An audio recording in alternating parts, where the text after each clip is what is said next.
په عاشره کې الله پاک خپل بندگان د جهنم د اور نه آزادای. په عاشره کې یو عمل دی د نبی کریم صلی الله علیه وسلم نه ثابت دی چې هغه عمل ته اعتکاف وایي. اعتکاف څه شی دی او د اعتکاف څه فائدې دي؟ اعتکاف په اصل کې بندېدل یا بندولو ته ویل کېږي. نو علماء وایي اعتکاف په دې نسبت هم ورته وایي چې سړی ځان یو ځای کې بند کړي د الله د رضا دپاره او د عبادت دپاره. او بعض علما فرمایي چې بندول د ګناهونو دی، دې په ځان ګناه بنده کړي، داسې ماحول کې وردن نشي چې دې ډېر ګناهونه ختم شي او ګناهونه پرېږدي. او ما چې کوم حدیث درته ولوس عبدالله ابن عباس رضی الله عنه د حضور پاک د تره زوی دی او هغه صحابي دی چې یو ځل دی وایي په بخاري شریف کې حدیث دی د ده ترور و حضرت میمونه رضی الله تعالی عنها ام المؤمنین د حضور پاک بیبي ده او د ده د مور خور ده. نو یې د حضرت میمونې کرم شپه تېره کړه په دې خیال چې د حضور پاک د شپې عبادت زه ووینم، هغسې عبادت زه صحیح کړم. د یو ځل نه څو ځله د شپې د حضور پاک د خپلې ترور د مور د خور کور کې تېرې کړي دي او د پیغمبر علیه السلام عبادت هغه یاد کړی دی او خلکو ته یې رسولی دی او د شپې او سره تهجد هم په جمع کړي دي لا ماشومو راګوټې وله او بیا حضور پاک مبارک د روټر ټکه کړې ده او هغې وله دعا هم کړې ده اللهم علمه الکتاب والحکمت، خدایه ده ته قرآن وښیه، کتاب د قرآن علم او د قرآن پویه ورته وښیه. او حکمت څه ته وایي؟ د دین مسلې د خپل مناسب ځای سره برابرول. یو مناسب مسله یو ځای پیښ شي او څوک یو تپوس وکړي، دې وله د قرآن او د سنت نه په یو خاص انداز مسله راوباسي چې په دې عمل کوه، دې ته حکمت وایي. اگر چې د حکمت علماو ډېرې معنی ذکر کړي دي، نو خدای وله علم ورکړی و. علما ورته رئیس المفسرین فی الصحابه وایي چې د ټولو مفسرینو استاد دی په صحابو کې. نو هغه وایي د معتکف په حق حضور پاک داسې فرمایلی دي چې هو یعتکف الذنوب، دا ګناهونه د انسان نه بندوي. انسان داسې ځای کې کښېني چې دې ګناه بیا نشي کولی. ګوره اعتکاف کې چې سړی په جومات کې کښېناسته د سترګو د نظر د ګناه نه دی بچ شو، دې د سترګو د نظر ګناه بیا نشي کولی. ولې؟ ځکه عموما د نظر ګناه خواله کېږي چې بنده باید بازار کې مارکیټ کې په لارو ګرځي، ښځو ته ګوري، نو دې دلته بند شو، جومات ته ښځه نه راځي او دې د جومات نه بار کړو. او که ځیم نو د اعتکاف کې دی دې په داسې انداز چې سر یې ښکته وي چې په سترګو باندې مې غلط نظر په چاو نه لګي. لاول خو د سترګو ګناه ډېره زیاته خطرناکه ګناه ده، دې د هغه ګناه نه بچ شو. وګوره یو خبره درته کوم، دا هغه معتکف چې ځان سره په اعتکاف کې موبایل نه ساتي، ټچ موبایل، او که دې په اعتکاف کې ځان سره ټچ موبایل عادت نه کړي نو دې لاړ او غرق شو، بیا دې برباد دی. ځکه ټچ موبایل چې دې ټسۍ را ټسۍ دله به د ښځو تصویرونه خامخا مخې له راځي، دله به د جینکو تصویرونه خامخا راځي، دله به ډرامې او فلمونه خامخا مخې له راځي. نو اعتکاف کې به ټچ موبایل بالکل نه استعمالوي، بلکې زه خو دا وایم ملګرو ته چې عام موبایل هم نه استعمالوي. ځان مکمل کټ کړئ د کور نه، د دوستانو نه ځان کټ کړئ. یاره زه پې ضروري سوال جواب ډوډۍ راله راوړم،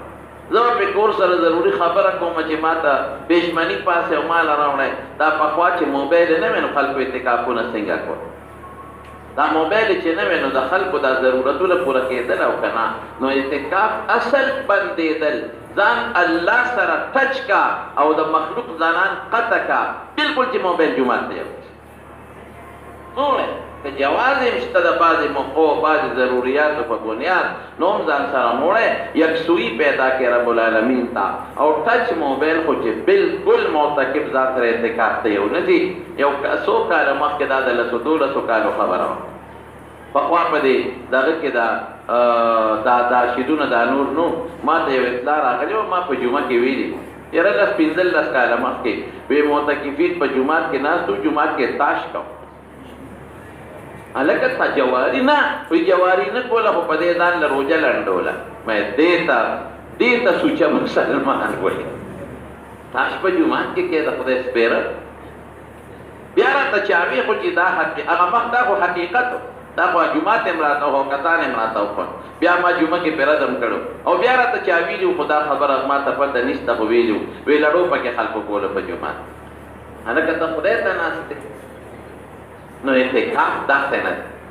دا نه چې جومات ته دوه درې ملګري لکان اکثر دا لکان درې څلور کسان جومات کې کښېني یو بل سره ګپ شپ لګوي او خپلې یارانې په جومات کې پایلي داسې نه الله دپاره د جومات خپل آداب دي په داسې طریقه به اعتکاف نه کوي چې د جومات بې ادبي پکې راشي یا خو به تباه شي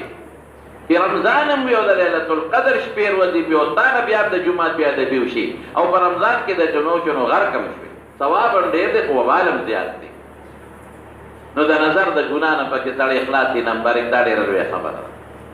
څومره خرڅ شوه دویمه څه ده دویم سړی پکې عبادت خو زبردست کوي زبردست عبادت پکې فرض خو پکې د سره تکبیر اولا لاندې کې تکبیر تحریمه لاندې کې داسې خو موږ دغه ځای نه رامنډه کړو چې امام ښه راته پته وي چې امام هر کله په رکوع ته ځي بس راغربو او په تراویح کې هم ناست دي ګپ شپ لګوي چې امام د دویم رکعت رکوع له دي یا د لومبي نه ورسره زر په منډه شي ودرېږي ورته نیت اخلاص پیدا کړه چې الله زه تا ته کېناستم الله ستا عبادت ته کېنم او دا اعتکاف بیا کوم عبادت دی رسول الله صلی الله علیه وسلم چې مدینې منورې ته لاړ په دویم کال د هجرت باندې روزې فرض شوې نو پیغمبر مبارک یو کال اعتکاف نه دی پرېښی دوه کاله پاتې شوی دی عذر د وجې نه دوه کاله یو کال په شوال کې بیا لس روزې ونیولې په هغې کې اعتکاف وکړ او بل کال په راتلونکي رمضان کې شل شپې اعتکاف وکړ گویا کې د رسول الله مبارک دوام شپې او همیشوالی شپې او امهات المؤمنین به په کورونو کې اعتکافونه کول او د حضور پاک د وفات نه پس به زنانو امهات المؤمنین په خپلو کورونو کې اعتکافونه کول او دا اخیري لس شپې دا به رسول الله مبارک ورونو عایشه صدیقه فرمایي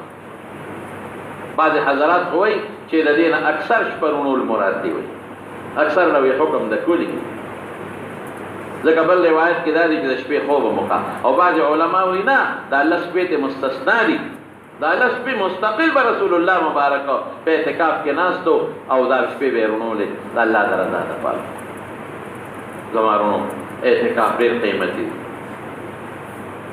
ډېر زیات قیمتي دی او دا هر وخت نه کېږي درې قسم اعتکاف دی دا پې پوهېږئ یو ته واجب اعتکاف وایي هغه دی چې څوک یې منښته وکړي یاره که زما زوی خدای پاک جوړ کړو زه به یو شبه روز اعتکاف کوم یا 15 ورځې به کوم هغه در باندې واجب دی خامخا دی یو دا اعتکاف دی دې ته سنت علی الکفایه وایي جومات کې به یو کس اعتکاف کړي د ټولې محلې غاړه خلاصه کړه او که داسې جومات و چې یو کس هم پکې اعتکاف ونه کړو نو د ټول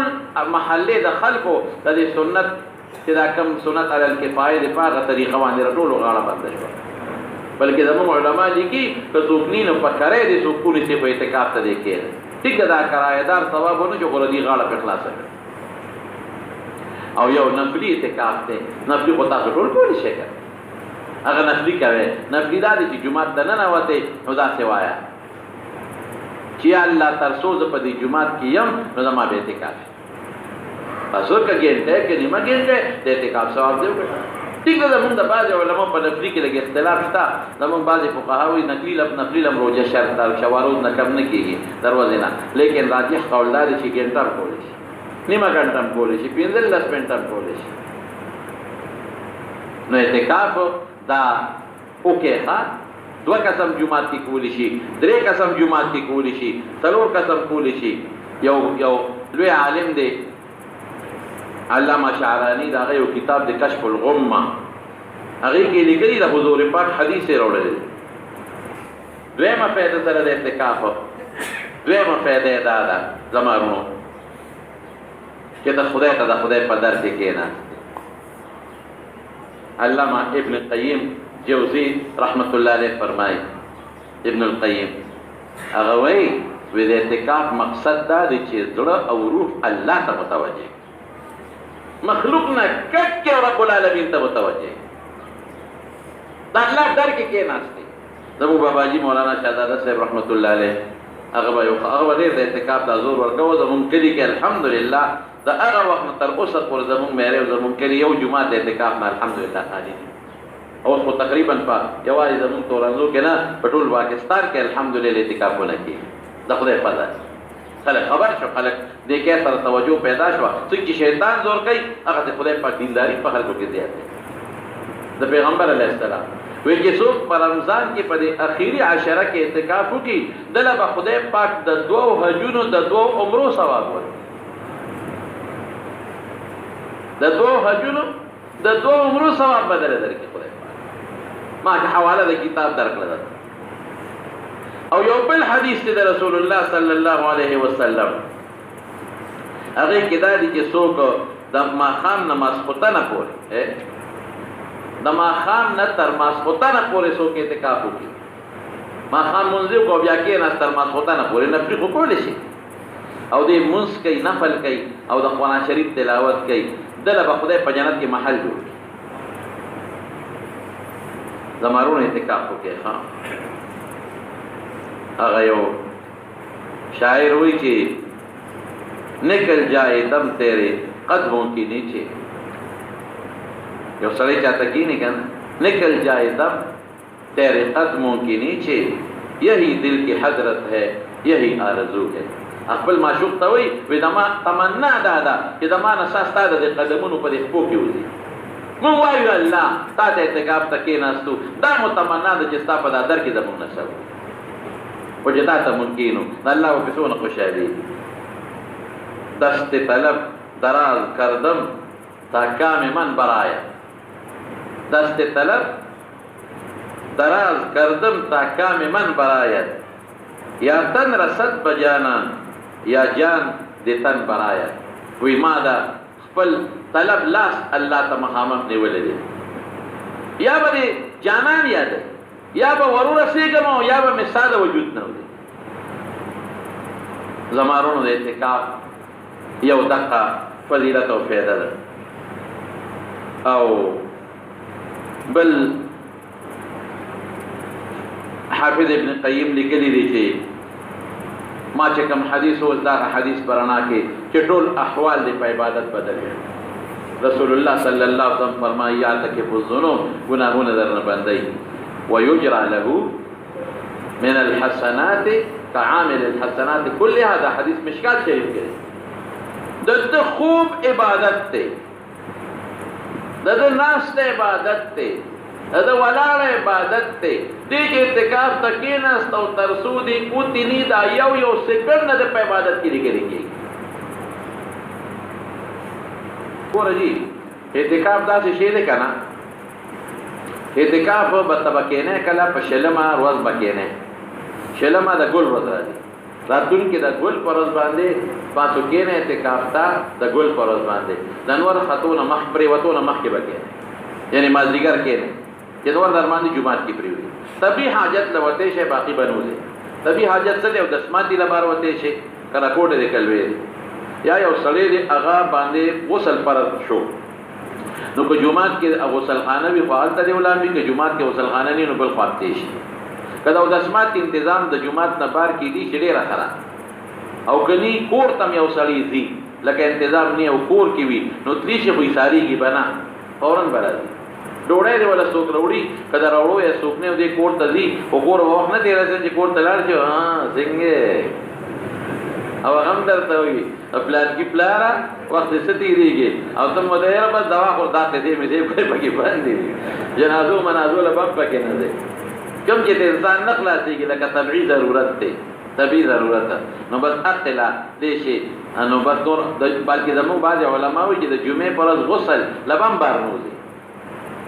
بعض علما وایي، بعض وایي مولانا شیخ احمد عثماني صاحب وایي ظفر احمد عثماني صاحب د جمعې غسل لپاره دې شفا اعتکاف مستونه کې او نور علما وایي جمعې غسل لبم نوځي. کته نو ګنا مخلې نو په جمعات کې دنه وی واخلا چاله ورکا بار به وو جمعات ته به ضرورت نه و چې کوم ځای اعتکاف وکړ زیات وخت باغته تیرې او کدا چې نور ته بارو دي خیر برندې ته یا جمعات ته لک سات لا وته شي او د جمعات د پیزار دی ګوره د جمعات نه بار دی ښا د پیزار دی ته به ضرورت نه و متیاز ولا وته شي استجاله وته شي دغه لوته شي هغه کوټګي چې هغه د جمعات نه بار دغه دروازې هغه کې بند کړي جمعات کې نه ښه جمعات کې